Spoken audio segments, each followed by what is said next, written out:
a guest comedian. She is also from the land where I'm coming from. She's from Belarus, and she's a good friend of mine, so I'm very excited to see how it's going to unfold. Please welcome on stage Evil Sasha.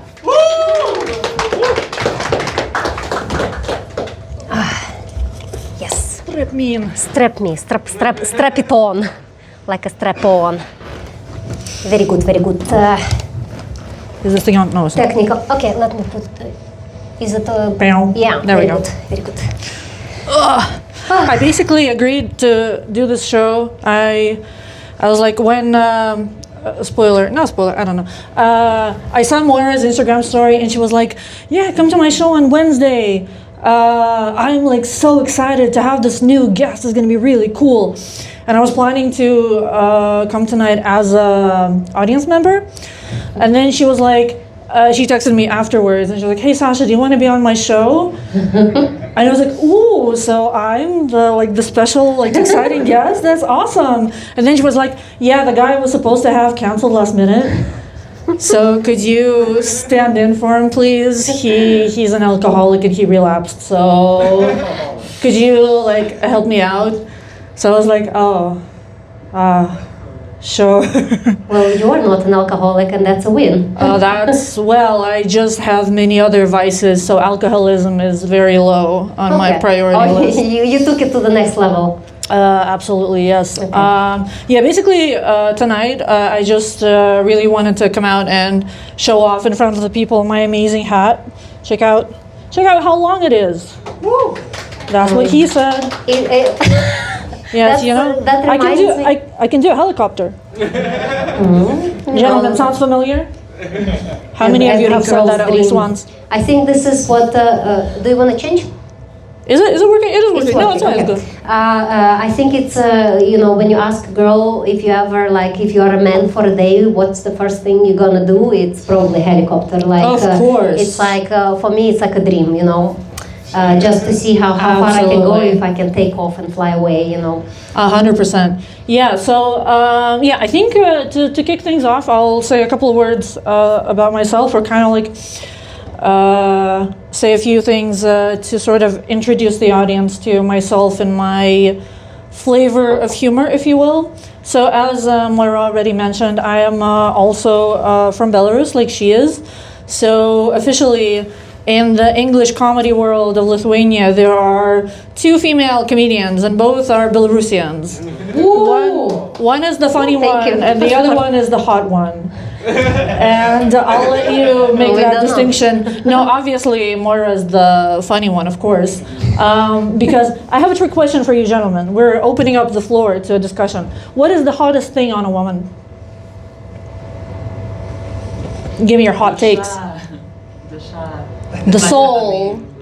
Okay. We have. Was that Russian? I didn't know you spoke any. That's exciting. Okay, he meant a soul. Okay, so we have a virgin in the audience. Anybody else? Come on. We listen and we don't judge. Well, we judge a little bit. What is the hottest? What do you mean by the temperature? It's an armpit. But what do you mean the hottest is sexy? Don't bust the setup. Okay. Let them walk into it first. Okay. Because I'm bisexual, so I'm thinking of a woman. And what is come on, just give it to me. Eyes, boobs. Most dudes are split between boobs and ass, I think. Yeah, let's. I'm not gonna call you out, because I see you visibly receding back into your chairs. It's a very nice question, but a little bit too early in the show. Maybe, I think we need to warm the floor up. Talk about everybody dicks right first, now. and then everybody now is like a penis in the cold, just reverting back into don't perceive me. So basically that was a trick question, and whatever you think to yourselves, what's the hottest, boobs, ass, legs, whatever. All of those answers are wrong. The correct answer is 4th degree burns. You're welcome. Slow clap. That's a good one. Yeah, and this is kind of a very small sample of the kind of comedy that I like. As you might have noticed, I like dark humor.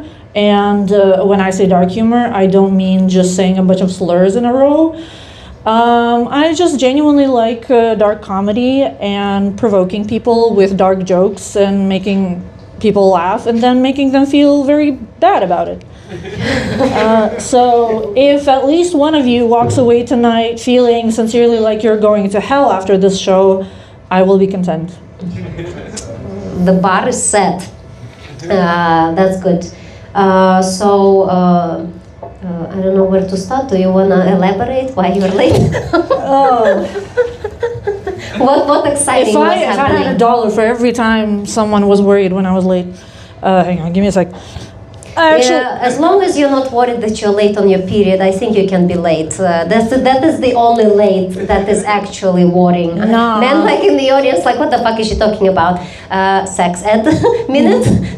But yeah. Nah, it's fine. Honestly, I've never been concerned about that ever since I stopped having sex with men. You know, just really great solution to pregnancy scares. My blamba, I am married. It's a bit complicated for me to just stop.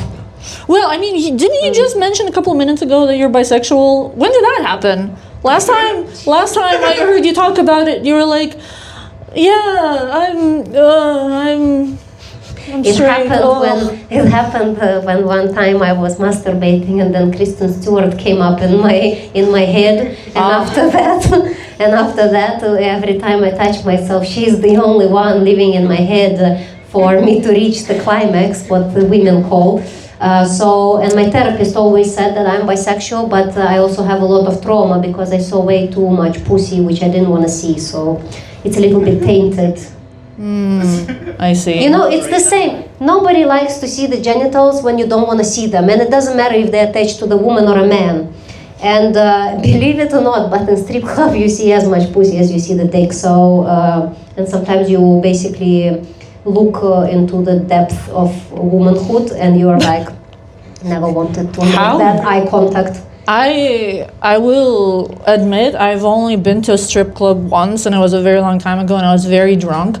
What happens at a strip club? Like, how deep do you look into the womanhood? I thought it's more of like you just kind of like get naked and dance. I didn't know there was some sort of like archaeological excavations happening. Let's revisit that trauma. No, it depends on how much money they pay and how excited you get about that money. But basically, you can get like a lesbian show, you know, when you get several girls and you never know with whom you're gonna get paired. And some girls are really passionate about their job.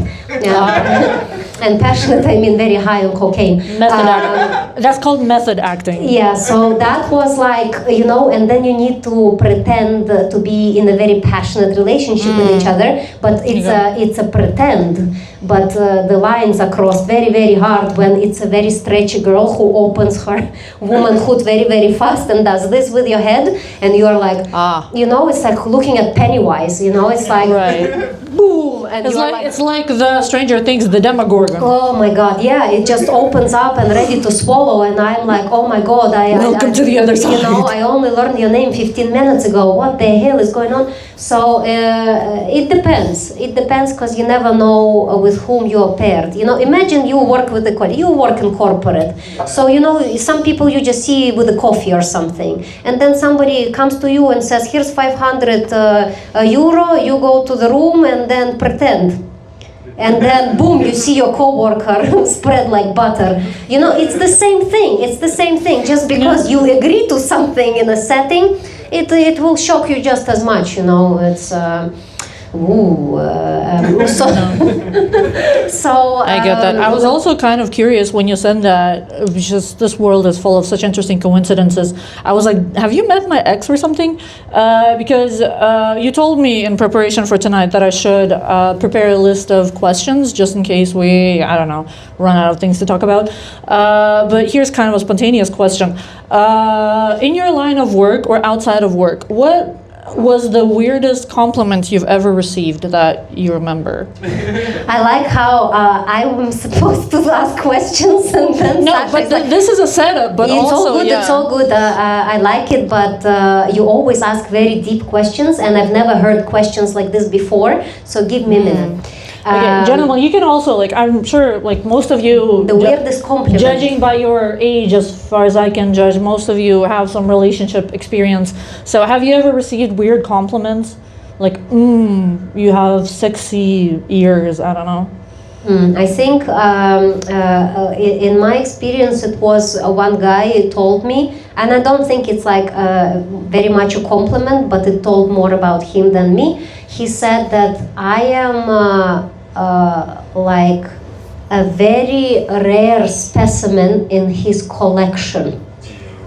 Oh, yeah, that's like, you know how usually women say to each other, like, never trust a guy who brings other women down to lift you up, who's like, oh, like, you are amazing, not like other girls, others suck and you're awesome. Others suck and useful. This one is somehow making it worse. Is like, oh, you're pretty good, like all the other ones. And I'm like, rare? How? Do I smell different? You know, do I have too much of a clitoris? I don't know.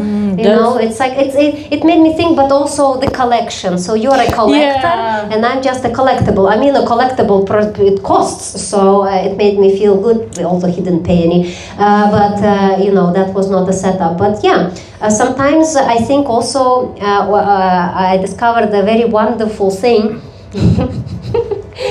Sometimes when you have sex, I talk about before my husband, let's be on the record. You know, we don't have sex with husbands, so it happened, all the sex happened before the marriage. You know, like I say, when you get married, your genitals are pardoned, like good soldiers, like good soldier, good service, now you're free. Of service, you can go and retire, and then every slack needs to be picked up by the mouth. So that's marriage. But when I dated, sometimes if you sleep with international men, men who don't speak your language, sometimes they get so lost in the juice, they start speaking their native language with you.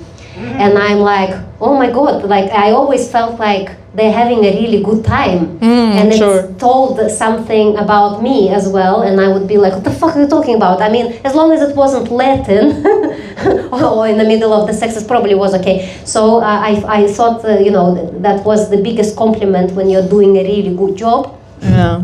No, when you're doing a really good job and the man is like saying something in his native language, and I'm like, okay, that's nice. Yeah, as long as he does that like during or after the sex, not before, because it can really, you know, make things confusing. Like, do you want me to give you a blowjob? Do you want to call your mom? Like, or do you want to like invite a third person? Like, what's happening? Enrique comes in. Yeah, exactly. It's a good thing if it's just one, you know, if like that 5 friends show up. again, all over again. Yeah, you know, I used to say that, you know, for some men, the best method of protection during sex is the language barrier. So, yeah.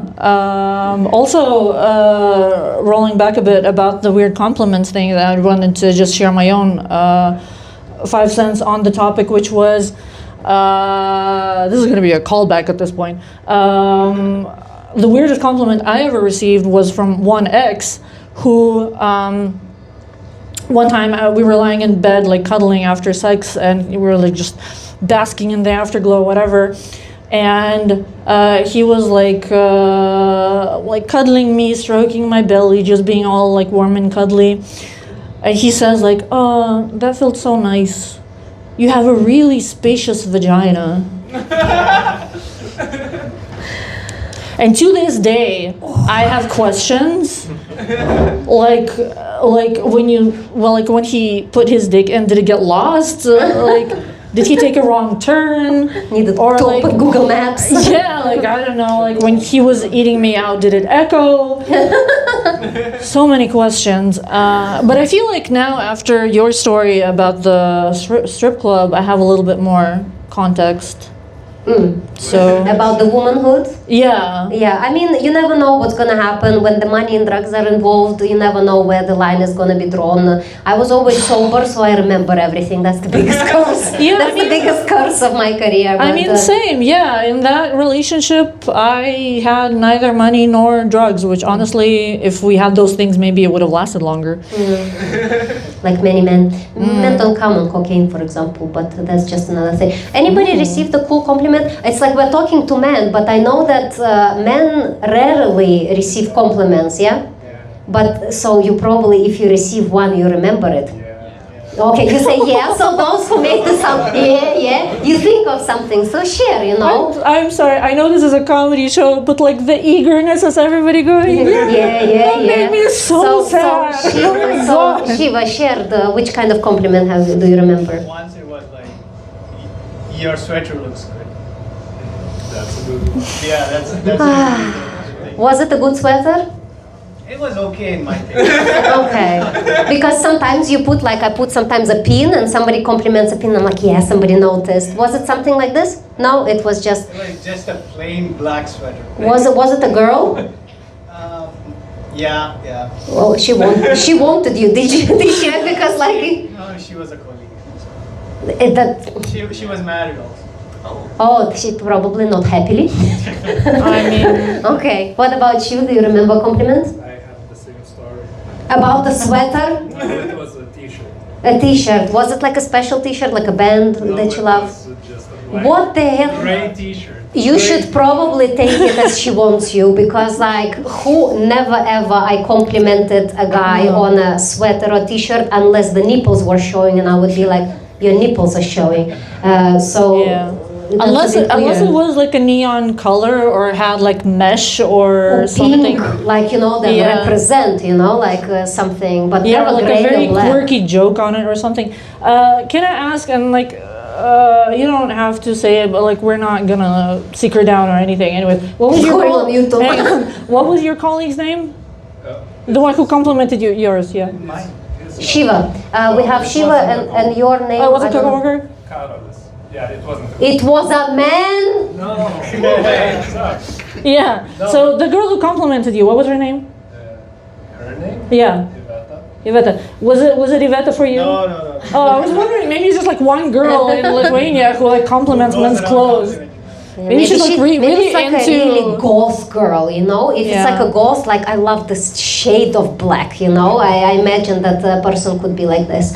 Or maybe But, she's just colorblind and she doesn't know. And she's like, wow, that Oh, t-shirt is that's really hot. Vanta black. Let me think if I ever complimented my husband. I compliment my husband a lot. I'm like, I am obsessed with him a little bit because he pays for me. You know, so every compliment is like an investment, you know, opportunity. So I work on it, and he's also cute, you know, the button. My compliments are also sometimes like I want to smash your face, but he takes, you know, it's a Slavic way to. You know, like you're so sexy. You want to just destroy that face with my pussy. You know, yeah, you know how like there's that theory online of like the cuteness aggression. We're like, oh, his baby cheeks are so cute. I just want to eat them. Or like, oh, this puppy is so adorable. I just want to like squeeze it. In the Slavic version of that, it's just, oh, I love you so much. I just want to cave your head in with a baseball bat. Yeah, that's very it's true. just I the feel passion. I feel just, it. yeah. From the moment I met him, I had this like vision of, you know, like in Tom and Jerry, when you take a tray and you smash the face and the face comes on the other side of the. I always wanted to do that to my husband. Like I look at his face and I'm like playing this all over again. This is the image I was seeing when I was saying I do, you know, in a place where we got married. It's just like, you know, it's having like another face, you know. Absolutely. I could grind Yeah. when he's away, you know. It's like, Yeah. Honestly, after knowing you for as long as I've known you and hearing your stories about your husband, I also want to smash his face. He's very sexual. Yeah, it's She just- probably wants to smash it for a different reason. But yeah, men will, you know, will do things to you and to your stomach if they're long enough. But yeah. In any way, anybody else with compliments? What about Danish people? Do you receive compliments? don't think so. What it's not in the culture to share, yeah, much. Do you say I love you? Is it in the culture to say like I love you or I have feelings? Have you ever heard it from your parents? From my parents? Yeah, like, oh, I love you. No. Okay, so like Soviet stuff, that's where we bond. Yeah, for sure. That's why we are all in a bar on Wednesday. Yeah, you know, still not giving up. Still not giving up. Come on. Still out of the house. For me, it's like an accomplishment. Look, I dressed up. Fair. Yeah. In any way, what about you in the back? Do you receive weird compliments? I know you're on Grindr, no? You probably receive a lot of compliments. So what is the one that stood out? I just checked my phone and a guy on a different app, not on Grindr, said one time that I look like a cute version of Bigfoot. You gotta appreciate the creativity. No. Gentlemen, take notes. Yeah. That's how you give memorable compliments. Big foot, does it equal, you know, because big feet equals big dicks, but, you know, I don't know if it's in Grindr community as well, because women sometimes judge by the foot. I know, It's like a yeah, legend. but I've been removed from that rhetoric for quite a while now. My kind of humor is more like, you know, you can judge like the size and color of a lesbian strap-on by her carabiners. Okay. You know, it's like lesbians wear carabiners on their pants. Yeah, so I'm more like in that thing. But on the subject of Bigfoot, I think for like the gay community, that's definitely seen as a positive because most, not all, but most gay men are like very into body hair.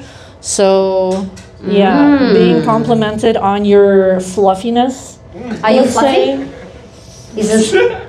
Did you show your fluffiness in the At least photos? the visible parts, from what I can see. In a Interesting. very tasteful way. In a tasteful way. In all the Is it like shaved with like, I don't know. You know how like in the early 2000s it was very popular to like shave patterns into the sides of your head? Would you shave like a pattern into your like chest hair? I would love to. That would be so sick. what kind of pattern are you thinking? Flames. Oh, that. I saw one guy shaving that. a Batman sign on his chest. Like That's Amazing. that was my husband in the bathroom. I would definitely compliment that. It's like, If I yes, saw that my on Batman, I coworker. see the bat sign. Take out your mouse. Anyway, yeah, so that's great. What about Don't you? eat the mouse. Don't eat the mouse. That's how Don't COVID eat the started. mouse. I'll chew on it. What about a person from Pakistan? Do you remember a compliment that you received?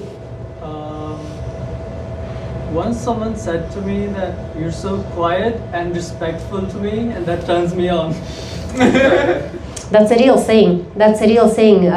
Because I noticed it in myself that the quiet ones and the shy ones, they make you. It's the same like lingerie on a woman. It makes you wonder what's there, what you're packing. So it's actually very, very.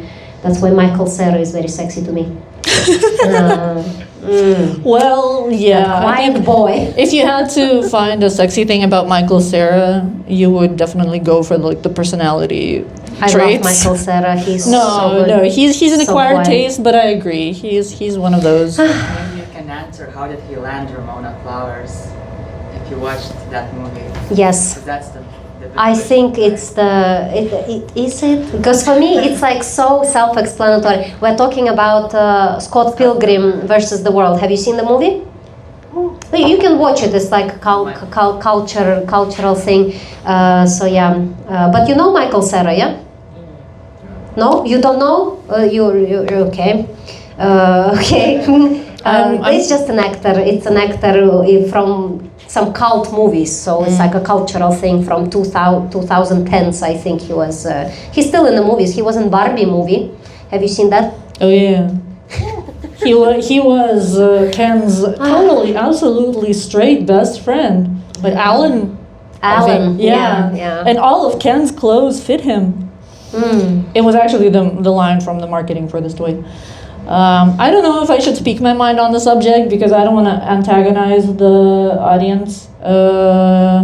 But I feel like the whole thing with Michael Cera's character scoring someone like Ramona Flowers, just if you don't want to watch the movie, look up the screenshots. You'll understand what I'm talking about. But that movie just illustrates for me how low the bar is for men when it comes to straight women. It's fucking sane.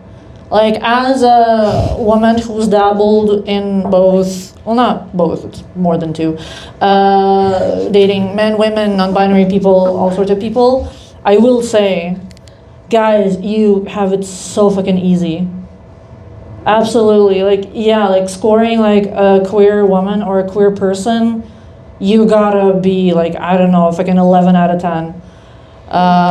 So yeah, you could be Michael Cera, but just like appearance-wise, without the talent and the charm and the actor money, and still score fucking rock star supermodel.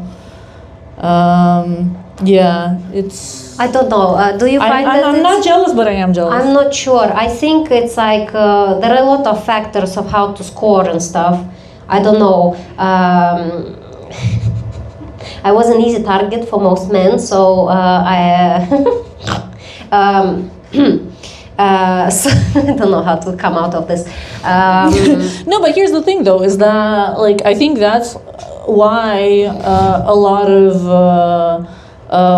not so great gentlemen find success, is that a lot of women, you know, have With low self-worth. Low self-worth. Yeah. Well, when you go to the LGBT community and suddenly everybody's on therapy and everybody's like finding their self-worth, and suddenly it's like, well, what do you have to offer actually? Well, if men went to therapy, maybe it would make a difference as well. Make some noise if you're in therapy. So all the queer people, are you in therapy? What the hell? I went once. Once that doesn't count. That doesn't count, You know, no. But I don't know. it's not like you kill once and you're a murderer. That's not the same, you know. That's like saying you sucked dick. Like doing it once doesn't make you gay. It's Yeah, just yeah, like, yeah. you know. I mean, sucking it regular doesn't make you gay if you don't like. If you say no homo after it. Oh, before, yeah. That's No the magic homo. spell. So yeah. Blocks the homo cooties. But I've met recently, like I've met with young boys. Okay, not that young. They Where were is this going? 23. Are you It in was state files? me. Yeah. No. I'm too old. I'm too old. Oh, you mean like the client? No. I'm not. If you think if we were Buying at that minors? level that we were in the Epstein files, you think we would be doing an open like conversation show in a bar in Anybody who Lithuania? was in the files inherited up to $75,000, you know.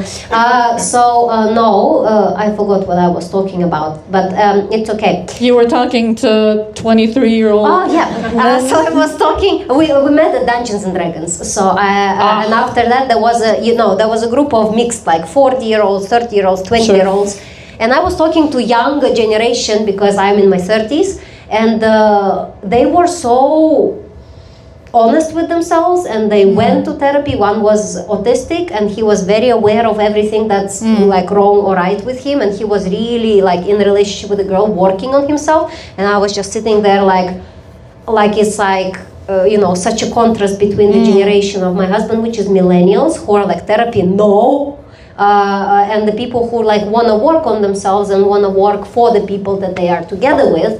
And I think it's our generation is a little bit different, because I think there is shame attached to it still. And it's like maybe connected with weakness. Would you also associate that if you go to therapy, it's like you failed as a person? No? No? Okay, I don't know. I'm talking about You're out of myself. excuses. I don't know. But you think you don't need therapy, yeah? It's expensive. Oh, okay, 20 euros. that's a valid response, but you can do the self-help books and ChatGPT. Okay. Well, ChatGPT, yeah.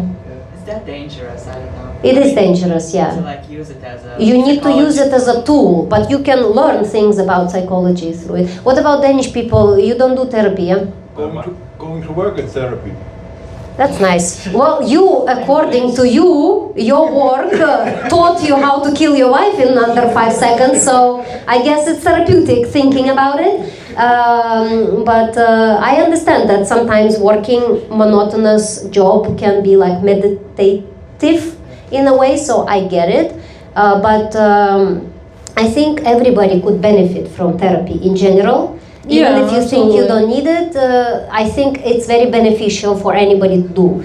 For sure. It just, I think, where I really draw the line, it's at the end of the day, everybody's choice whether to go to therapy or not. It's also like going to therapy is not just a magical like green leaf that goes put on your mental health and suddenly you're cured and life is lovely and wonderful. But what I really dislike is when like people, especially of the older generations, like look down on those who do go to therapy, or like when people who are younger or who do go to therapy talk about how they're autistic or other forms of neurodivergent or like struggling with depression, and the older people give them shit for that, where it's like, oh, when I was your age we called that alcoholism, man, like, oh, my parents just slapped me upside the head and sent me to grandma's for the summer, like to play with cow shit on the side of the road. We didn't have depression, and like, quit your whining, blah blah blah blah. And it's like, yeah, this is why, sir, you're either gonna hang yourself or die of stroke by the time you're 40. So maybe like don't diss the people who are actually trying to improve their life a little bit, at least as much as they can. One of my favorite things about therapy was this is not my joke, I saw it online, sadly, but I think it's very clever, where a person comes to a therapist and says, I am very unhappy with the way the world is right now, and it's making me very depressed. Can we change like something about like the world or society? And the therapist says, no, I can't help you with that. The best I can do is give you some pills that will make you stop wanting to kill yourself. And I think it's like, hey, if it helps you survive in this hellhole, then do it. Because I genuinely really applaud the stand-up comedians who look at the current state of the world and are able to make jokes about it and like come up with some bits and like snappy quips. Because, I don't know, every day I start my morning by reading the news. The only thing that comes to my mind is, make it stop! And and then I either go to therapy or just start drinking early in the day, which is very beneficial when you work from home. Nobody knows. What are you drinking at home? Oh, just whatever I have in the cabinets, just like whatever I've stocked. As when I was younger, we used to call it anything that burns.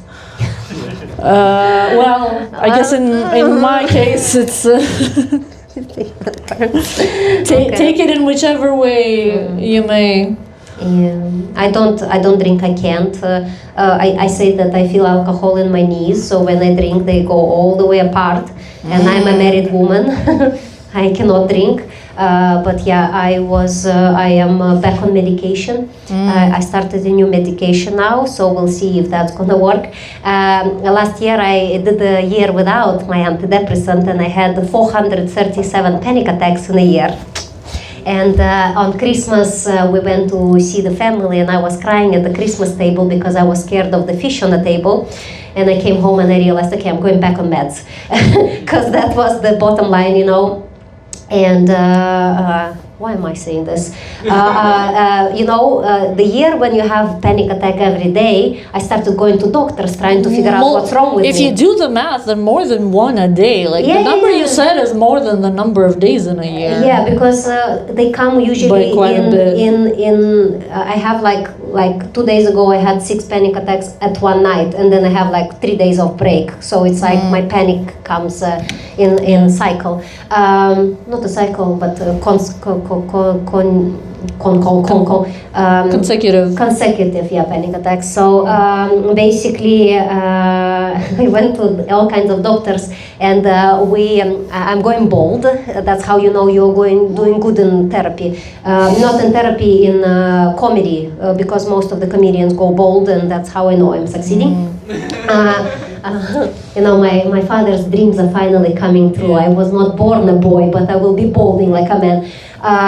So that's great. And when I was doing blood work for alopecia, they find out that my estrogen, you know, the one that makes you a woman, is very, very low. So I went to 4 gynecologists, you know, trying to find out what to do with my levels, and 3 of them were pretty dismissive, but the last one was very, very helpful. It was a young girl, and she's like, I really want to help you, give me some time. It's like off the record, you know, I'm gonna do research for you. And then she gives me a call, and she says, 1, you can move to Poland. Because they have estrogen patches or whatever. And then 2, you can take a ceramic class. I didn't know that when you go to ceramic class, you don't, you know, if you want to ever transition, you don't need to take pills. You just go to ceramic class and grow tits just by being there. So, what? Touching clay. Yeah, something, you know, and I'm like, what? And then I think 2 days ago I went to endocrinologist because they work with hormones, and I said my hormones are low, and she's like, that's all in your head. And I'm like, look at the number, and she's like, no, it's a psychiatrist. And I came from psychiatrist, and she said, go to endocrinologist, and they're like, you know, fuck off. So basically, your estrogen's low, you're balding, so kind of like your body is like forcibly transitioning you into success in stand-up comedy. So yes. The next step would be somebody accusing you of sexual assault. And then you'll know that you've really arrived. I'm open for business. Like volunteers? down on minorities. Yeah, maybe. You never know. Let the new medication kick in, and then I'm ready for assault. So yeah, but that's exciting. So first you don't want to help yourself, and then you want to help yourself, but then you discover horrible things that nobody else wants to help you. I received this, went to psychiatrist, and we did a consultation, and I thought it was going really well. And then she sent me an email, and it was like recommendations. Number 1, hospitalization. Oh, same. And I'm like, nice. She's like, you're a danger. You're a danger. Go hospitalize yourself. And I'm like, thank you very much. I had the exact same thing happen to me last summer. I took about like a month and a half break from therapy, and then I forced myself to go back, and I was giving my therapist an update on what I've been up to for the past month and a half. And I remember that like my attitude in the moment was very positive. I was like, yeah, I'm doing better. Look, I've showered finally, and I've left my apartment, and I've gone back to therapy after quitting it for a while. Like, hey, things are looking up. I'm getting better. And she just leans over and like gently like puts her hand on my knee, and she's like, have you considered hospitalization? And it was that moment where the audio like scratch sound and audio goes, in this moment he knew that he fucked up. Yeah, it's exciting. It's better not to think about it. I think when you just do the job, you show up, but that's what unemployment is good. But you're employed. I'm unemployed, and I think I have too much time to like scratch my own brain and go to 4 different gynecologists to find out that I need to take ceramic class. It's quite an adventure I'm having because I have too much time on my hands. But hey, always inspiration for comedy. I go to the doctor, and it's every time it's in a comedic expose. So I went to the psychiatrist, and he said I should do a whole fucking solo about all the absolutely. The doctors. My therapist kept telling me that like we should do like regular check-ins like in between sessions, like send me little updates like how you're doing. So I started sending her memes. Just like memes that I find funny, where usually it's kind of like one of those screenshots of like a person standing in front of like a stove unit, and like the whole thing is on fire, and the person's kind of just looking at it very apathetically, and the caption says like the fire is like my life, and the person is like me thinking about taking a nap. And then my therapist usually likes it with a little heart. And I was like, oh, so I guess I'm doing pretty okay. And then she responds like, we'll talk about this when you come in. And then I was like, oh, fuck. Tough crowd. Yeah, I took a break from my therapy. I think I haven't done like in 4 months because I had so many panic attacks. What's the point, you know? There is no, you know, I reached the point where it's like you cannot even do any progress when you're just dying all the time. Yeah. So I texted him like, you know, maybe when I'm better, I will go back to therapy. Like I reached the point beyond, you know, so Yeah. I'm taking a break because, you know, I used the therapy as, you know, I always use everything as a very mercantile girl. I'm from Belarus, so it's like I need to use things. My husband, Yeah. ChatGPT, the therapist. Squeeze every last Squeeze drop. everything, you know, like I say, I use ChatGPT as a digital prostitute, you know, like I make it work for the money I pay. Same with my therapist. I come to my therapist with like a list of things that I want him fixed, you know. It's like, you know, a plumber comes in and I say, this is leaking, fix it. So I come to my therapist with a list of things and I'm like, we're fixing some of those and I'm not leaving the session until we do. So it's like, it's work. I always took it as work. But when you die, because you cannot like, you know, sleep, you cannot eat, you cannot do, like I have panic everywhere. So what is the list? Panic? You know, and there is no list to work on. For me, I reached the point where I'm like, you know, now my safe food is peas, you know, green peas. And sometimes I eat the pea and I'm like, this is the pea that's gonna kill me. And I'm just sitting there thinking, this is the end. This is the end. And I have panic attack thinking, this is the end. And you know how many peas you need to eat? It's a lot of peas, you know. So it's like it's quite an adventure. And everything I eat, like I eat a cookie. This is the last cookie that I'm gonna ever consume. And then I feel the cookie going through like for 6 hours, and I'm like, okay, this is the stage when the cookie is gonna kill me. And then I usually have the worst panic attack on a toilet because like. Too much information, but basically my therapist explained it's very, very natural because you know when a rabbit gets scared, you know, when in hunting and stuff, you know, rabbit sees the fox. So what rabbits usually do, they shit themselves very, very fast and then they run because you need to drop all kinds of like digestive things so that you could run faster and all your body works on the muscles. So this is what happens to me on the toilet. I turn into a rabbit. You know, it just works the other way around. I sit on the toilet and the pressure rises and I'm like, oh my God. And I feel like danger, danger, danger. And I'm sitting on the toilet and I'm like, no, this is gonna be the last bowel movement I'll ever gonna have. So for me, everything is an adventure, you know? Like the guy who jumps off the roof with a parachute, I feel the same way, taking a shit.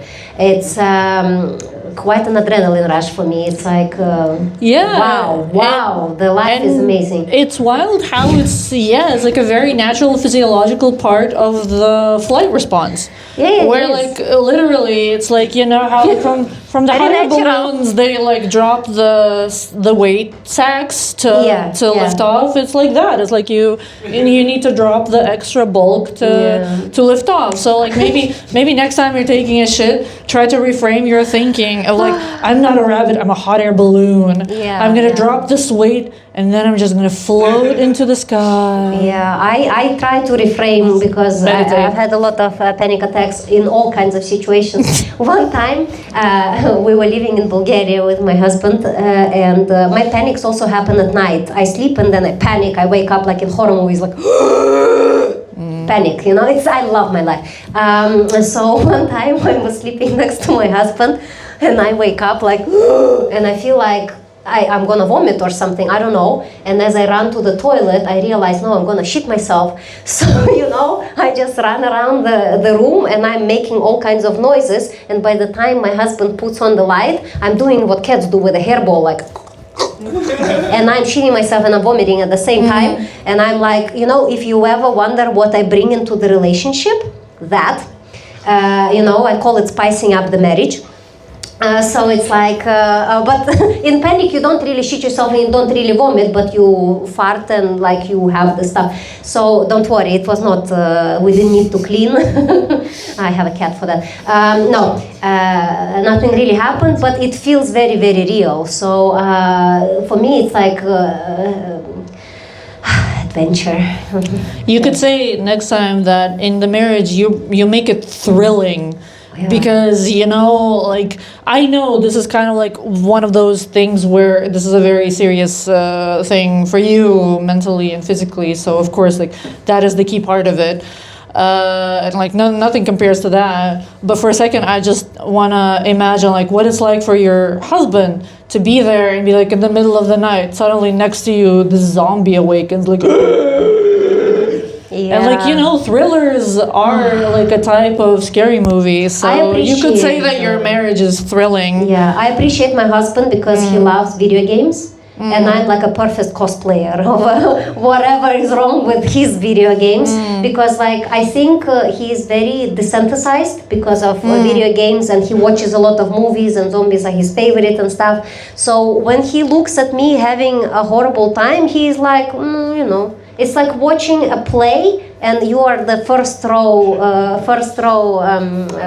audience. Yeah. Any gamers in the audience? Just like general gamers? Yeah. No? One. Oh my Somewhat. God, I'm surrounded by normies. I don't know what to They talk are about. all Yeah. employed. So They am have I. jobs and lives and wives. Some of them. So am I. even. Well, I don't have a wife. Maybe that's where I went wrong in life. But I was thinking, maybe like when you're a gamer, when you encounter like a scary monster, if you run a certain distance and wait, the monster is going to disappear. It's called despawn. So your husband is just like, if I pretend to be a bush for 15 minutes, she's going to like despawn. And it's going to be fine. I don't know this, but yeah, whatever. He's pretty supportive. I have this like story with that. One time I was having a panic attack next to my husband, and it's like it's pretty bad because sometimes you lose ability to speak. And he looked at me and he said, "Oh my God, this looks harsh." And I looked at him and I said, and he took my hand and puts it on his crotch and says, "Here's some stress balls for you." And I'm like, oh, he's so supportive, He's there for me, partially. And I will say the same thing I said the first time I heard this story. Spoiler alert, comedians repeat stories. Yeah. Is what we do. The first time I heard that, I was like, I don't know if that was necessarily supportive or just him kind of like doing it for his own benefit, because he was like, oh, cool, she vibrates.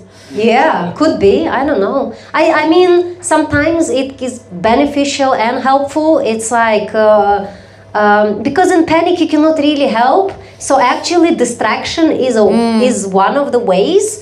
And, jokes on him because I grab really hard, I used to be a stripper, so he regretted it in the end. He never offered it again. So, it could be, it's just experience. I think if you do it with love, and because he's seen me in all kinds of ways. When you have a lot of panic, I think I broke him once. To the point where he got angry because I got vaccinated. Wow. And then what vaccinations do to zombies, they become rabies. No, so I got vaccinated and I got panic on vaccination.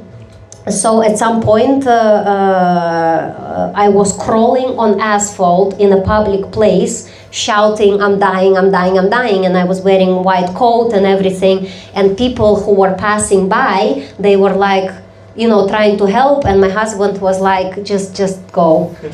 Just like go, let her have it. And I think but it lasted for 3.5 hours. It was a scene. So I understand that that was, I think, for him, it was the peak. And I think he made the choice to be like, I have to live with this. Because you cannot really do anything but be by the person and kind of survive. So I appreciate my husband that he has a little bit of sense of humor to it. to survive my own panic attacks, because I think for the person on the inside it may be a lot as well, because I'm better at handling it now, but in the beginning, because vaccination happened 2021, COVID, it was COVID vaccine, the mandatory one, that was quite an experience, and I was like, when it passed and I realized how he might have seen it from a side, I mean, he didn't leave me, and I think that proved a lot of his character. Yeah, I mean, he could just he walk away. does work and live in another country, but yeah, But we lived in he Bulgaria really together. supports you. We lived in He's Bulgaria totally there for together. you. Yeah, he Especially is. now. In important parts, he is. The stress balls are the stress balls. Wait, when he leaves for work, did he leave them with you? What? Does he leave the balls with you when he goes to Georgia? Bolt? Balls. Oh, balls. Stress balls. I have. Or A did replica? did he give you a silicone replica? Of course, I have a print and everything. We exchanged all kinds of. He has my nipples, Nice. he sucks on them to fall asleep. Ah, Yeah. romance. Did you smash the Tom and Jerry's tray on it? No, not yet. He doesn't allow violence in the house, Oh. So the only violence that happens is the cheek clapping, the violent penetration. Anyway, this is the only. But yeah, we don't indulge in any physical things. We don't harm each other. This is a baseline. Allegedly. I think you just watch each other harm yourselves enough, Yeah. and you're like, yeah, no, I have nothing to add to that. Yeah. You're gonna do enough harm on your own. That's true. Yeah. That's true. Yeah. So I actually had another question, because you've mentioned at this point several times that you pay a lot of attention to your panic attacks and how many you have and stuff like that, which is a valid thing, absolutely. It's such a big thing that has such a big effect on your life. Do you ever write down or put down additional notes about the panic attacks? Yeah. Do you rate them? Do you have a 5-star rating system? I have levels. A quick question to this. So you have the exact number of the year, which is impressive. Yeah. You had this I mean- so you just every time note it down, kind of. Yeah, I think it's important to understand, because I was doing experimental year of no medication, so I needed to see Famous also, last words. Yeah, yeah. For women also, I don't know if men encounter this, but when you go to the doctor, we tend to be dismissed. They don't pay attention to us. So I learned it in the past years that if you track everything, like if you say if you have some gastro problems, you track your bowel movements or something, or you track the things that happen to you, so that you come to the doctor and be like, this is what happened exactly, and then they are taking you more seriously. So it was experimental year, and I wanted to see what was causing, what are the triggers, the thoughts, could I manage, because I wanted to manage without medication. So how can you manage anything if you don't track it?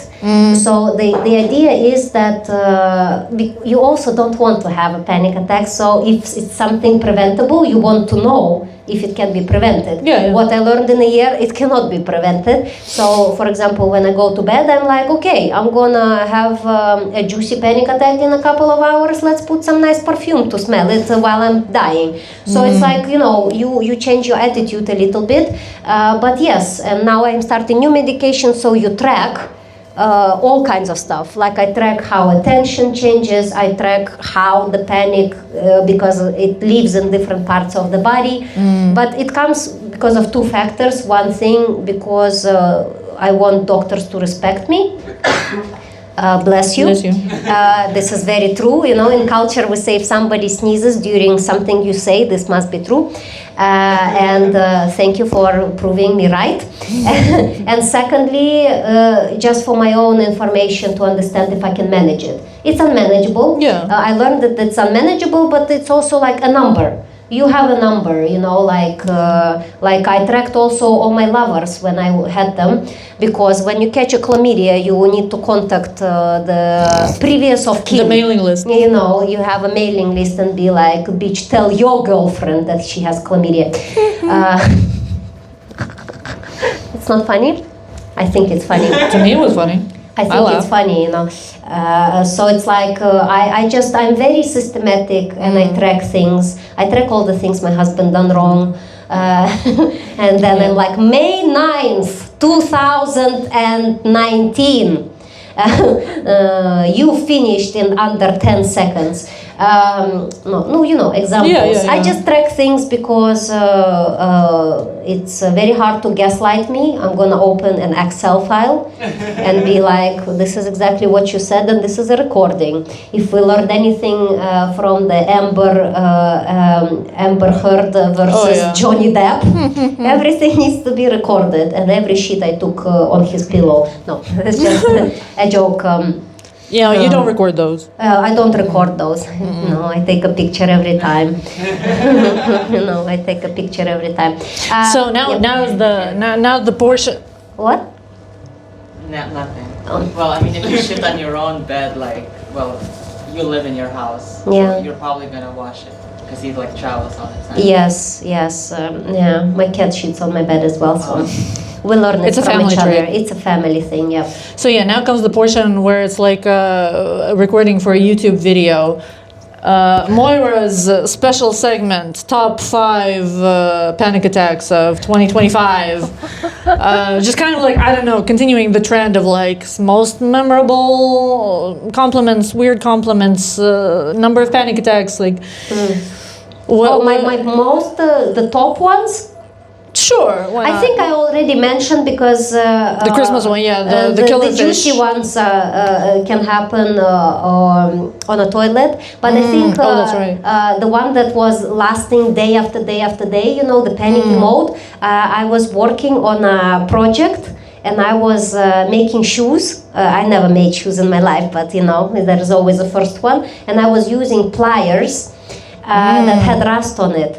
And then I used the pliers and I pulled on a needle, and the needle went all under my nail.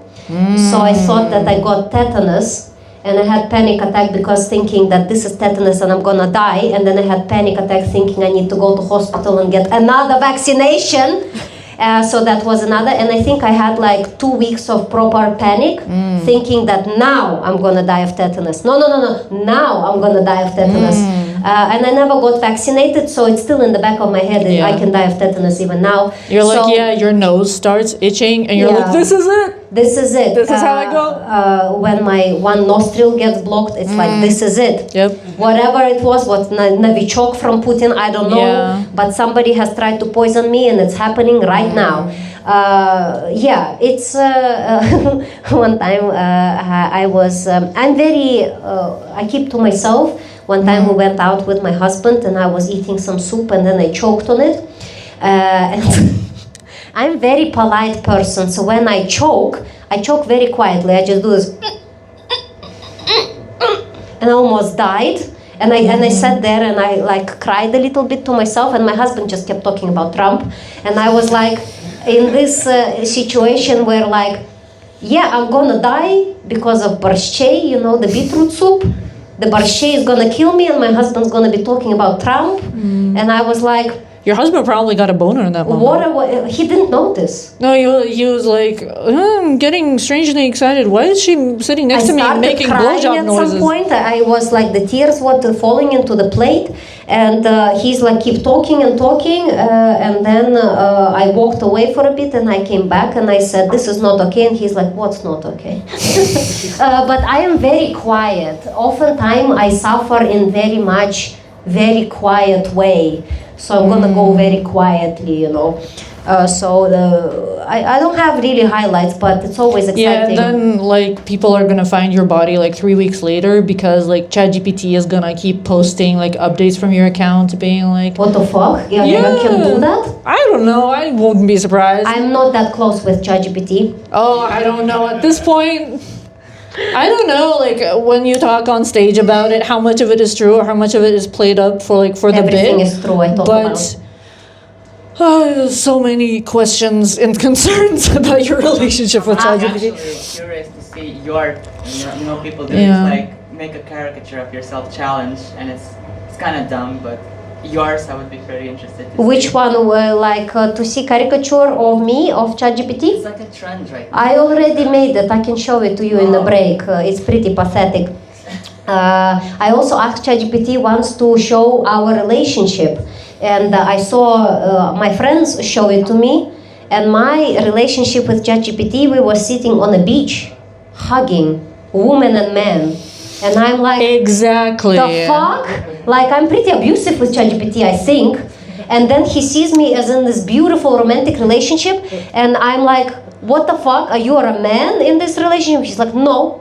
So am I a man? It's like it was very complicated. Listen, that's why you're balding. Yeah, that's why I'm balding. It's all I don't coming know. together. It's pretty, yeah, but I use ChatGPT very intimately. Next thing you see on Twitter is like hashtag Me Too Moira's ChatGPT bot, just like sharing the story. This is what she did to me. After But I all the do years we only spent good together. things. I teach him like a child, Exactly. Yeah, I teach it things. Are you gonna about pay it. your ChatGPT's therapy bills in 20 years? I pay money for ChatGPT, so he's getting paid. I know, but are you gonna pay for the therapist? Am I Also, gonna- does your ChatGPT identify as a he/him? No. Did you, like, have I asked him specifically to be a tool, like a man, and I asked him to behave like a tool. So every time we have a conversation, he's like, just a reminder, I am a tool, and I'm like, yes, you are. Just like my husband. He's like, yeah. yeah, remember, I'm a tool, and you're like, so am I. Yeah. So we have this like distance relationship, but I use it. I use it to help me understand my phone and blood results, to get diagnosis, and sometimes it's more effective than the diagnosis with ceramic class recommendations. So Yeah. That is another problem with living in the post-Soviet region of Europe, where it's like I'm still kind of like circling in my head the thing you said earlier about like you go to the therapist like to a handyman where you're like, there's a leak, there's a thing, this, fix that. And unfortunately, yeah, here sometimes when you go to therapy and you tell the therapist like, yeah, fix the leak, and they're like, well, the best I can offer you is a Evroremont. It's like, Okay. I can't fix any of the damage, but cosmetic, I can put on some like floral shimmery wallpaper on it and that's like what some meds nice are curtains. doing. I think that's what meds are doing. But I tried without meds, and it was pretty. I don't think I could do much longer. It's Yeah. very hard. But there is no solution. There is no right way for anybody. The thing is just you go on and try. I don't know. I offer we take a little break. Sure. Let's do a little break. All right, places, All places, right, children, we're coming places. back. We're coming back. Very nice. We have 1, 2, 3, 4 people. That's 400% more than one. That's how I look at it. Very positively. Anyway, shall we bring some news on the table? There are some quite exciting news. Are you watching Olympic Games? No. What the that's okay. I don't watch either, but I do keep track of memes and highlights. Sure. Like, for example, there was a triathlon Norwegian participant who confessed to cheating on his girlfriend after winning a bronze medal. And he was Amazing. like, I am confessing on international television, trying to win her back. And I'm like, okay. Oh. So that was very So interesting. did she know about it beforehand and he... Yes, she did know beforehand, and it was his last resort because he said, I tried everything. So like now I'm coming out internationally. You can join us for comedy if you want. Okay, nobody wants. He probably was planning to win gold and then confess about Could be, but you know, whatever puts you on a press conference table, you know, I guess. I guess, yeah, it also, you know, as they say, there's no bad Bad PR. publicity, yeah. It's like you get your 5 minutes of fame. Yeah. You know, it is kind of a choice to It's be crazy. like, this might be the only moment ever in my life that I become like an Olympian medalist. And I'm actively choosing to use this moment to announce to the world that I'm a piece of shit. Yeah, I mean. Yeah, that's gonna go well. Yeah, and in another news, you know Jake Paul? So his girlfriend won a gold in speed skating or whatever she does. I think it's, I'm not sure with the name, but she races on skates. So she won. Ice skates, not roller skates. Yeah, and he was crying, obviously, on camera, and everybody called him a crybaby. So that was another news. Oh, that was. I thought you were gonna tell about the viral tweet that I saw a couple of days ago, where there was some news outlet tweeted about her. Because she not only won gold, but I think she like broke the world record and like set a new record or something. It was like a huge achievement. And the headline of the post with this news update started with the words Jake Paul's girlfriend, comma, and then her name, and then blah blah blah, set the record, whatever. And because I'm very fortunate that like my Twitter, and by the way, I refuse to call it X. I will never call it X until the day I die. You have enough of those, yeah? Huh? I refuse to call it X because you have enough of them. Yeah, because I'm still using it. Yeah, I refuse. I refuse to make it my X. Yes. No. I feel like if Elon Musk feels like he is allowed to dead name his trans daughter, then I'm allowed to dead name his application. Fair play. It will stay Twitter for me in my heart. I also call it Twitter. Yeah, but I feel very fortunate that the people I follow on there were commenting on this news post, roasting the shit out of it, just being like, how little respect do you have for women in general and this woman in particular, where this is such a huge achievement for her career, maybe her entire career, or maybe it's the beginning of like a streak of other huge achievements. And the way you choose to present her is by introducing her as the girlfriend of arguably one of the most pathetic man-children on the planet. Man-children, yes. Which, I mean, I guess, you know, female, like, womanly solidarity goes only so far because she did make the choice to date him, so... He has money. What question is your Twitter handle, Evil Sasha? Yes. Okay, just checking. Oh shit, I've been found. on Grindr, I guess. I've tried Grindr, but I don't have the right pole. I have literally nothing to offer on Grindr. The only helicopter I can make is with my hat. Good enough? Well, maybe I'll find you on Grindr later tonight. On another news, if you know the name of the sport that I'm gonna describe, give it to me. So there is a sport where you gain speed and then you launch yourself on skis and then you fly a little bit and then you land. So in that sport, men... I thought it was just called like ski jump. Maybe it's a ski jump. Or long jump or so something. So you know the sport I'm talking about. Men were caught not doping, but they created another thing. Men were caught injecting hyaluronic acid into their penises during the fitting. So basically they inject the hyaluronic acid, it makes it bigger, and when they make a suit, it leaves more space and then you float in the air longer. So your suit creates more aerodynamic, advantage. So basically they use their dick space as like what are they called? Like gliding squirrels? Yes, yes, to create the Like, space, the extra imagine space. just like this mental image, a guy with his foreskin just going. Flap, flap, flap, flap, flap. Yeah. Damn, there's an Yeah. idea. They, there is Now I wanna draw life that. finds a way to cheat on Olympic Games. Listen, we've already established earlier, like it's been a couple of years now, that like you can cheat using butt plugs. Now you can cheat using your like dick flap on your clothes. Listen, whatever gets you there. Finally, foreskin paying off. But also, I think at least we've come a little bit farther from like the times when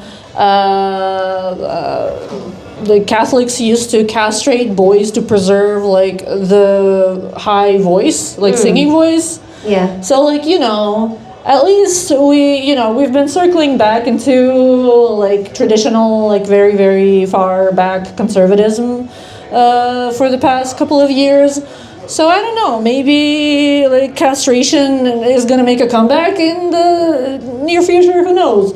But at least we're not there yet. Though I do imagine that like getting rid of a few dangly bits would definitely make you more aerodynamic. I think, something, Just something to think about.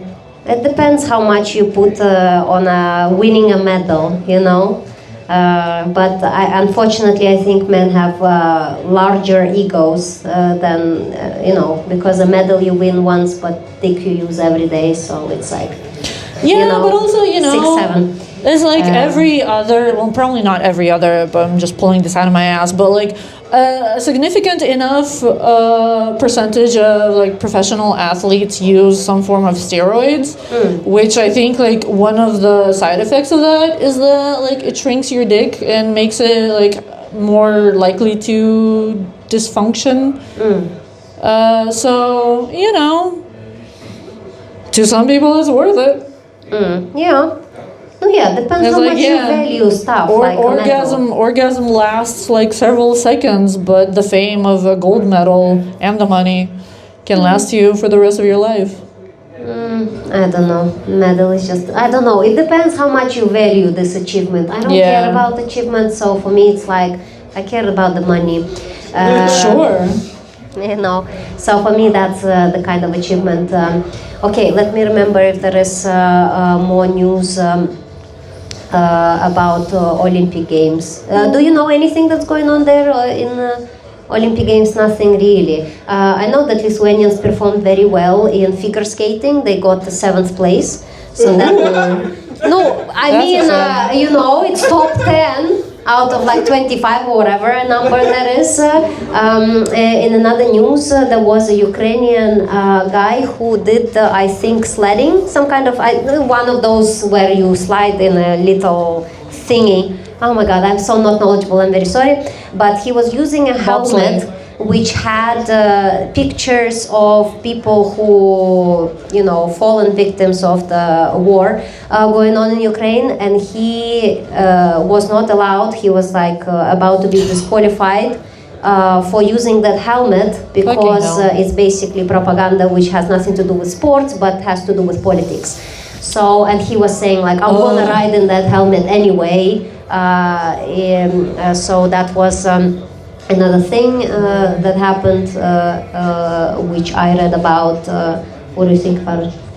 So this is how far I'm out of the loop on the Olympics.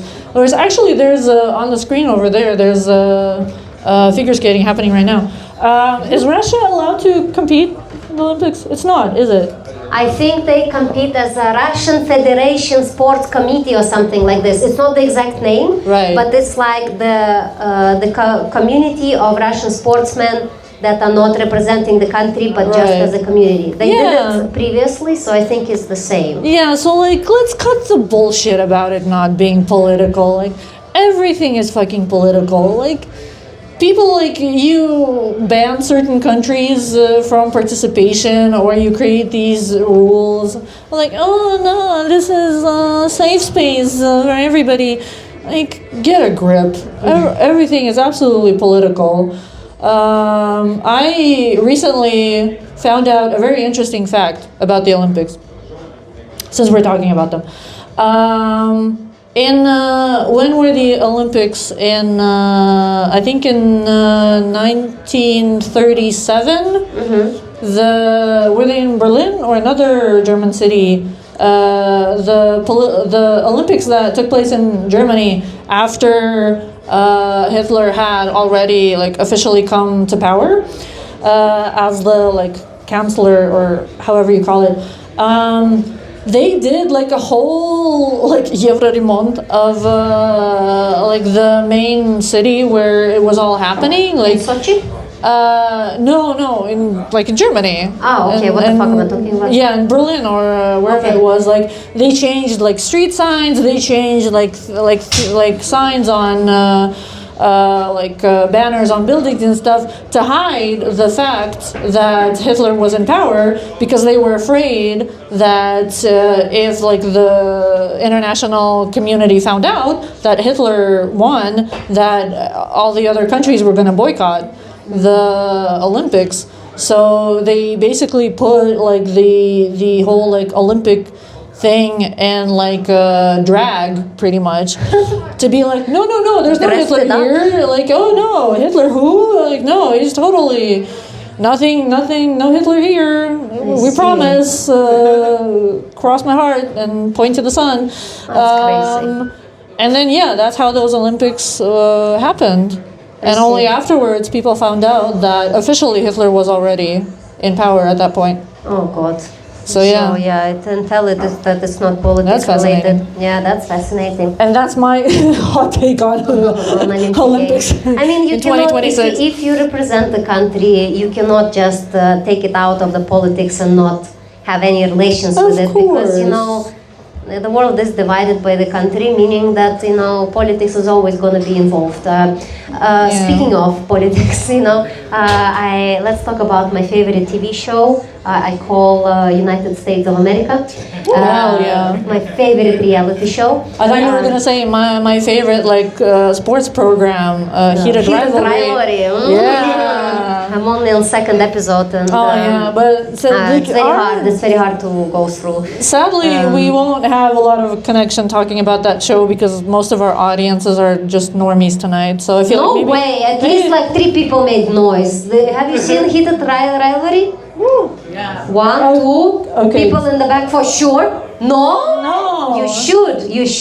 That is the thing, though. The phenomenon of Heated Rivalry is that it is beloved by straight women and queer, non-male queer folks. I literally and all of my gay male friends who either have seen it or have heard about it are shitting on it relentlessly. I see. They're roasting, everything you tell them about it, they just start shitting on it immediately. Interesting. But I love that. It's kind of... It creates the drama a little bit outside of it. To me, I think the way Heated Rivalry is the way straight people see gay romance is kind of the way Forrest Gump is the way non-disabled people see the lives of disabled people. Oh God. Or it's just maybe. Forrest, run, and then you just become rich and successful because you're so inspiring. And I'm just where is that in my life? What the fuck? Why am I talking into a microphone in front of 4 people in a basement? Where's my fame and fortune? Yeah, I've been false advertised too. For me, it's just hard to watch because of the fake Russian stuff. I cannot do this. God. I cannot do this. It's I don't even. It's for me. It's just I can never. I cannot. Don't even I start. don't have words to even articulate how I cannot. Moira, we need to move on because we're going to be here for 3 hours. I have so many spicy opinions about the representation of Russian speakers in Western/American media/Hollywood.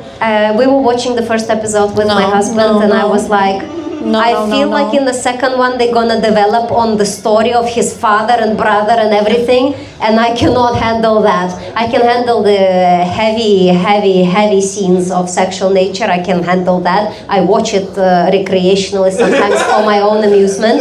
I love.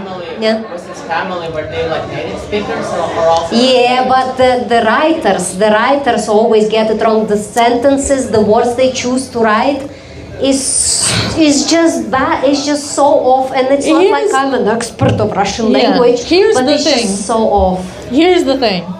I am a linguist by education and a writer by profession, so I feel like I am a wee bit of an expert on this subject matter, so I'm going to spill a bit of tea. First of all, yes, the dialogues themselves sound like they were generated by ChatGPT. Full offense to ChatGPT. It's just like, as a translator with decades of experience, it is from the moment the characters open their mouths, it is absolutely immediately apparent that the dialogues were not written in Russian, they were written in English and then translated. They just, this is not how Russian speakers talk, it is how English speakers talk, but translated into Russian.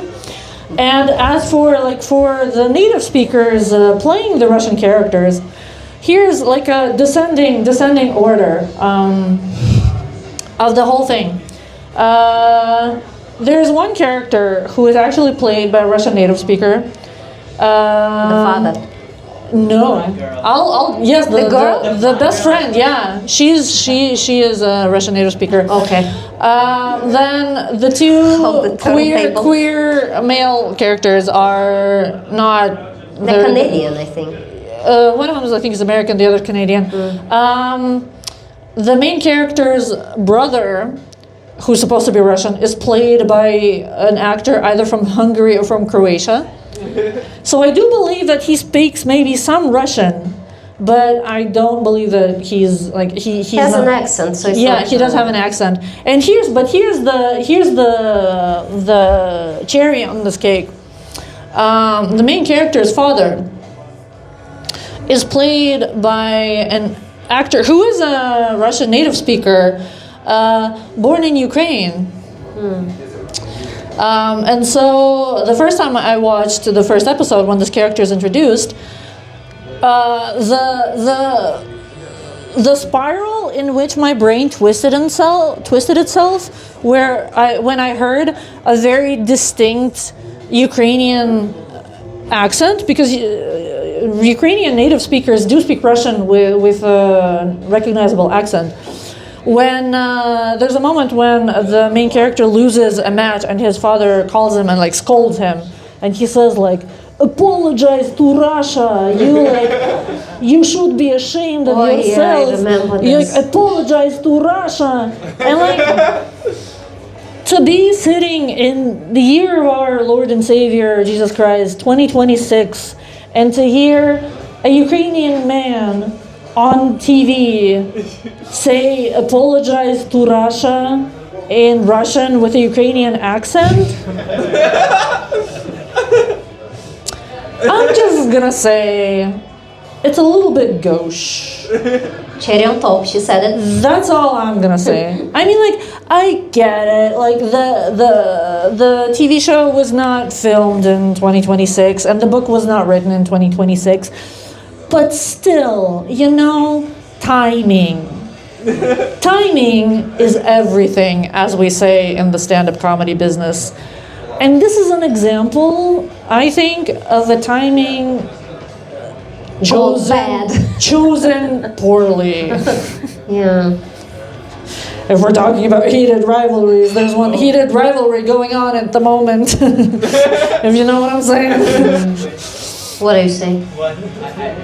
Okay. Thank you. Okay, sorry. Yeah, I got it. No, you're good. Okay. So anyways, Olympics. Yeah, another. It's not like news, but have you seen anything about Super Bowl? There was, they do this halftime show of Super Bowl, Yeah. and Bad Bunny was doing the half show this year. And on Monday after Sunday, the Fox News and everybody in Trump supporters freaked out because they learned apparently on Monday after the halftime show that Bad Bunny sings only in Spanish, and who allowed him there. And just in general, people are freaking out. How is it not English? Trump commented in his Twitter that the source of all political news these days. Yeah, it was the worst. He's not even American, they say, and he's Puerto Rican, which is America, but okay. He commented on Truth Social, like his own Twitter. Yeah. Like Truth Social is Trump's Twitter. Like, I see. yeah, he didn't comment on his own, on his like Twitter. Yeah, that's I right. see. Okay, I didn't know. The He Republicans started his have own their social media. He has his own Twitter. Yeah. Truth Social. Oh, because they had a fight with Elon? I think he no longer tweets on Twitter. I see. He used to be banned though. He used to be banned. Oh, because they had a fight, no? They like, like boyfriends broke up, so they also broke up. Yeah, I think it's one of those things where it's like what's it called, like Boston marriage or something, where like they're not officially broken up, but they each have their own apartments. But they probably have like their like shared spaces where they hook Conjugal up. visits. Yeah, because like I know that there are a lot of accounts that post on Twitter from like the White House and like Yeah. a lot of other like Trump's press secretary and stuff like that. But I believe Trump himself posts only like on his own little social network because I feel like they both Trump and Musk want to like maintain that level of space where in case they end up arguing again, like whoever gets to the internet first is gonna accuse the other one of being in the Epstein files. And at this point we all know of like you're both in the Epstein files, just shut the fuck up.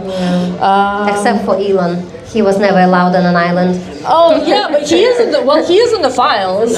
He's in the emails, no? Yeah, he is in the Epstein files. It's just he's mostly there was being never roasted allowed, for Yeah. how much of a loser I he like is. That how he, in the email, he wrote like, what is the craziest day or night on your island? Like, he wanted to get in, and I think he never got a reply. Yeah. Poor Elon. Yeah, but did you know that there are actually there are different like parts of the files where there is one email exchange where like either Epstein or one of Epstein's like lackeys are emailing Elon Musk and they're like, hey, there's gonna be a party in New York, you should come over and like rub some shoulders with some important people. And Elon Musk literally like in the email he writes like, I run one of the most successful companies in the world. I built one of the biggest rockets in the world. My dick is so big. I have no business going to I your have party. 13 children with 6 different and men. then basically like the response to that was like, dude, there's gonna be minors there. Like it's a sex, like not like verbatim, but it was very obvious from that. It's like, dude, it's a fuck party with a bunch of kids. Like, read between the lines. Are you coming or not? I've seen memes about it. I've seen like and videos then about in between that email exchange and the later exchanges where they were like, fuck Elon, he's too much of a loser even for us. He's autistic, I think. He just couldn't read between the lines. I'm so There is no curious, between the lines. like, what happened in between? Like, what was the falling out between Elon Musk and, like, the pedophile cannibal circle where they were like, you know what, actually, fuck that guy. Yeah. we're not I we're think not vibing they with them. were using code words that Elon could never decode. And it's like, an annoying guy in the group chat. It's like who never gets what the conversation is about, and they're like, just block the guy. He just never gets it. 100%. I think that's what happened. There are entire like vocabularies of at this point where Like code words and where everything. like pizza meant like And underage pasta. girls, or like pasta. Surreali. Pasta meant boys. Yeah, and like all of that stuff. So yeah, I can easily imagine someone like being in the group chat like, "Hey boys, who's down for some pizza?" And Elon is like, "I want a double large pepperoni." No onion for me. Double large pepperoni with no pickles. And they were like, fuck this guy. I think he was just, not getting it somehow, and he was off. But we'll never know. Well, Lithuania was mentioned over 1,200 times in Ep.5 files. Really? 1,200. What is an So This is no. This is not the cool club you want to be a part of. Epstein's grandparents were Lithuania. What the fuck? Really? Yeah. Jesus Christ. Represent. Yeah. Putting it on a map. I like it. Picasso.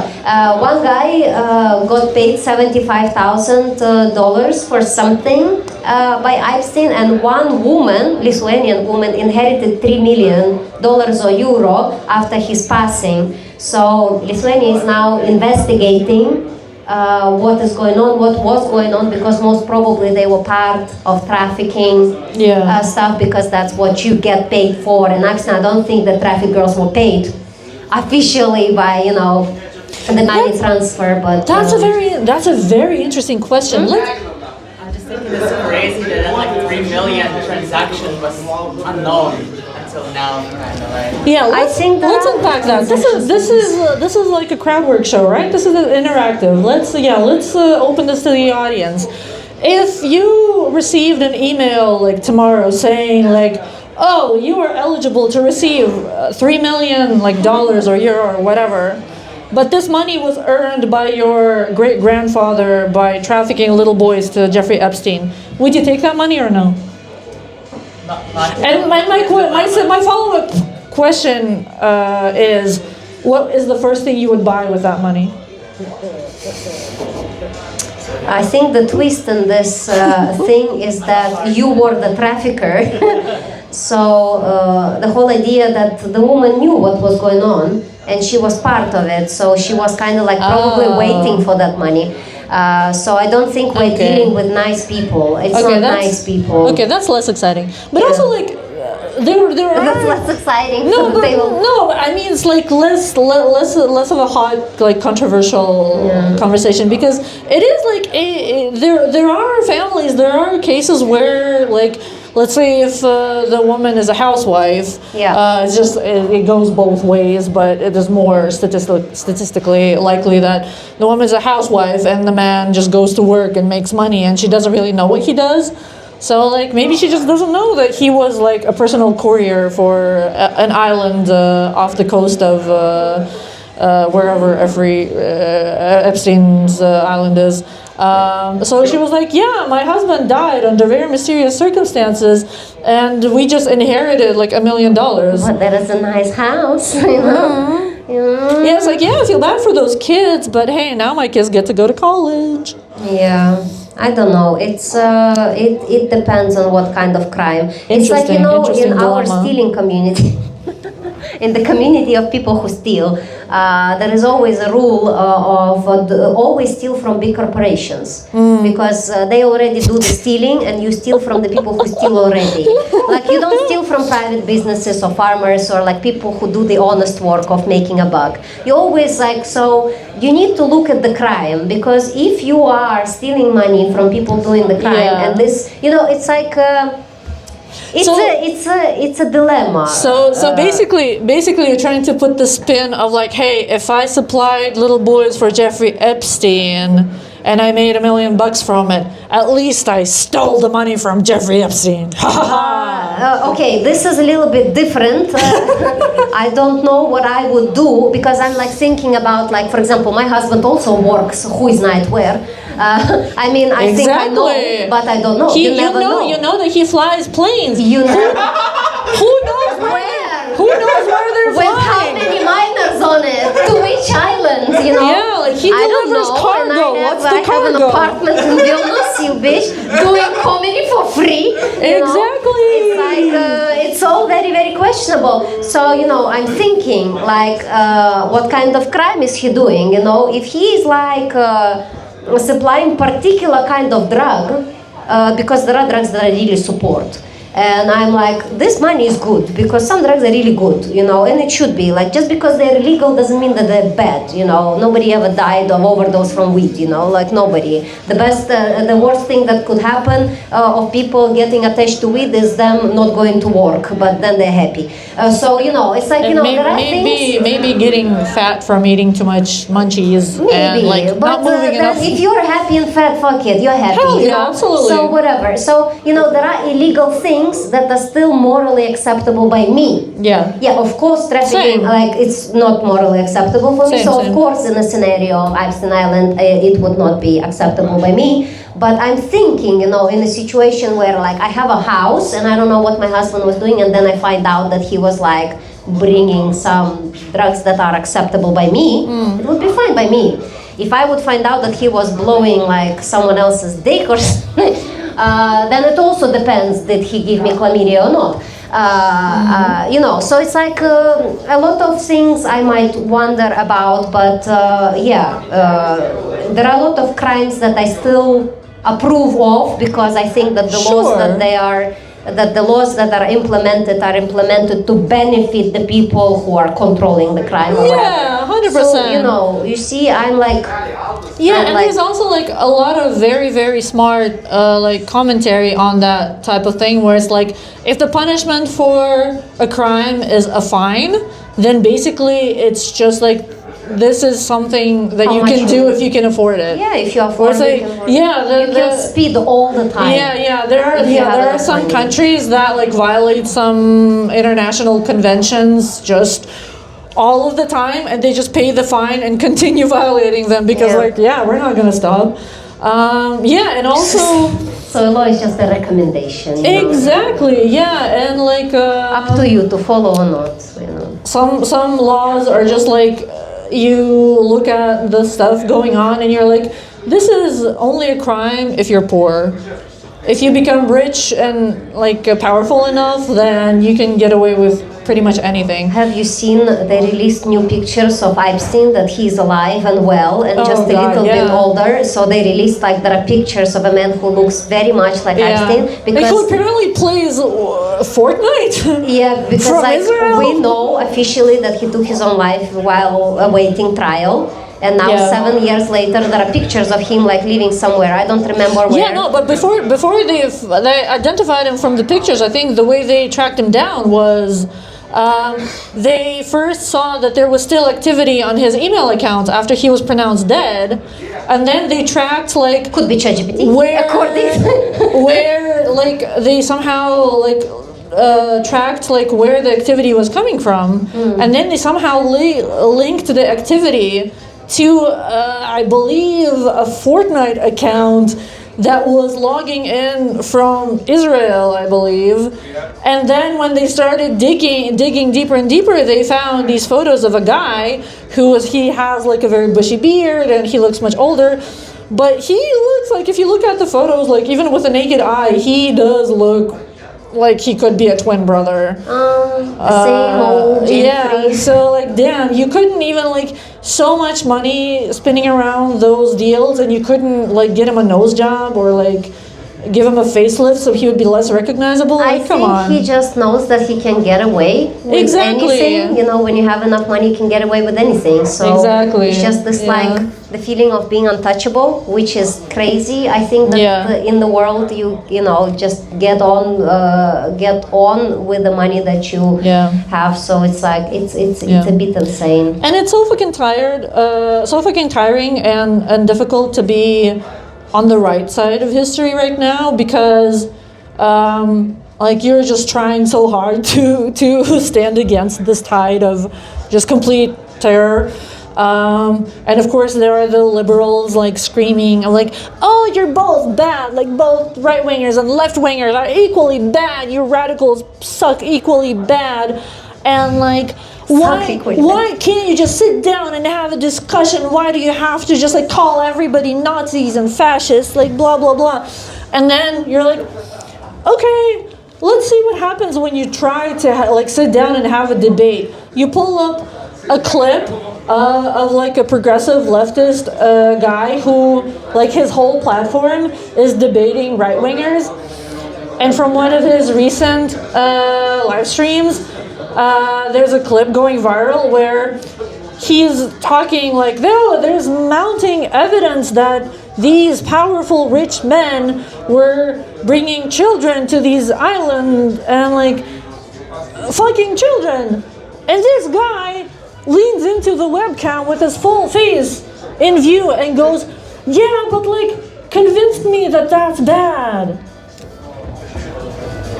And Convince me. And the left streamer just genuinely, you see like a blue screen of death like behind his eyes. He like genuinely freezes up. He's like, wait, let me repeat that. You're asking me to like debate you right now and like give you grounds for like why fucking children is bad? And the guy's like, yeah.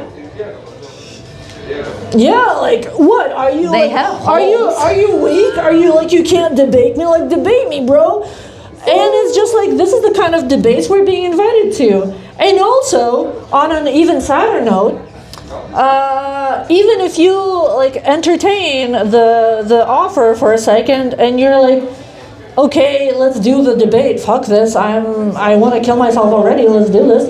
And you're like, okay, but like being a pedophile and a cannibal is like against the law, you're gonna end up in jail and like shunned from society, and like everybody's gonna hate you and you're gonna rot in hell or in prison or like the death penalty.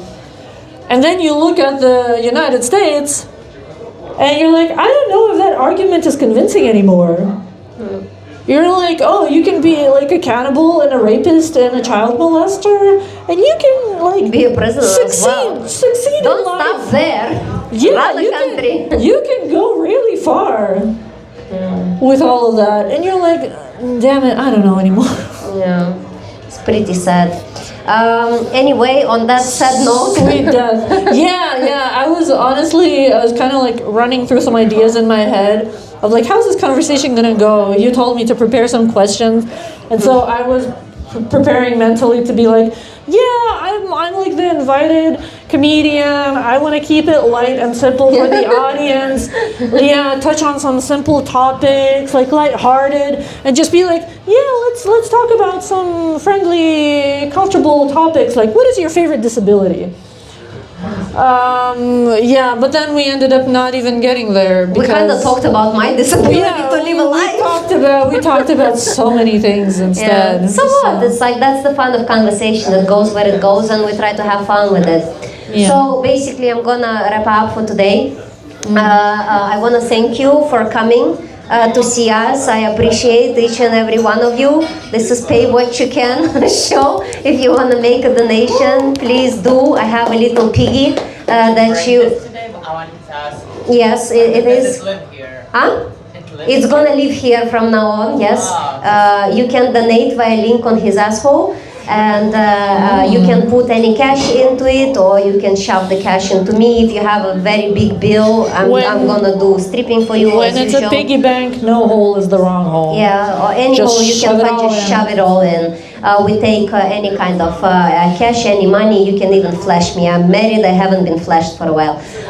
So thank you very much, Sasha, for joining me. Thank you for having me. I will hope to bring her again because it was a very nice, lively conversation. I enjoyed it myself. And also for my last second in the spotlight, guys, I know we're all excited to just rush to the bar and get another beer, but before we wrap up, please give a round of applause to Moira. She's doing this show weekly, every Wednesday, whether it's -25 or Whether I have 10 panic attacks or 1 panic attack, I still show up.